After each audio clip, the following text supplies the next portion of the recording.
This is Joel Gerke. Headline, Air Force whistleblower, we could have saved Benghazi victims. Washington Examiner. An Air Force whistleblower says his team could have provided reinforcements to the Americans under attack in Benghazi in September 2012, contrary to the Obama administration's claims that the military provided the maximum possible support for the embattled diplomatic staff. Quote, I definitely believe that our aircraft could have taken off and got there in a timely manner, maybe 3 hours at the most, in order to basically at least stop that second mortar attack and have those guys running for the hills. A man purportedly stationed at Aviano Air Force Base in Italy told Fox News on the condition of anonymity. That's a particularly explosive claim, given that 2 of the 4 Americans who died in the attacks were killed in the second wave of attacks, which targeted a CIA annex the morning of September 12.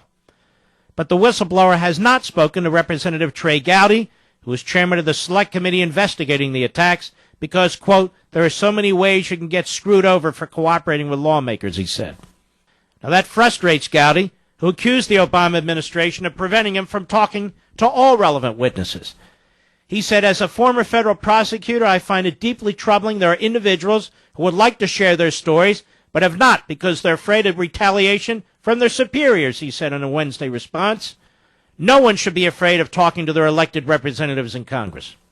Gowdy allowed that he cannot vouch for the credibility of the whistleblower because the committee hasn't interviewed him, but he hailed the new claims as proof that Democrats are wrong to say the investigation is dragging on too long.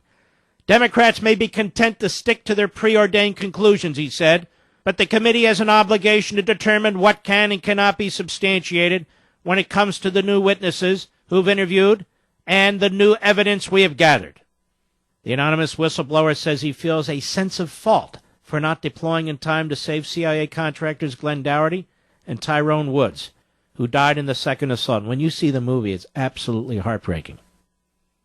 That's a horrible feeling to have when you can help someone, especially when you don't even find out till later and you hear that people actually died. That's the Washington Examiner citing Fox News. We will stay on top of this and continue to monitor it and see where this goes, if anywhere, ladies and gentlemen.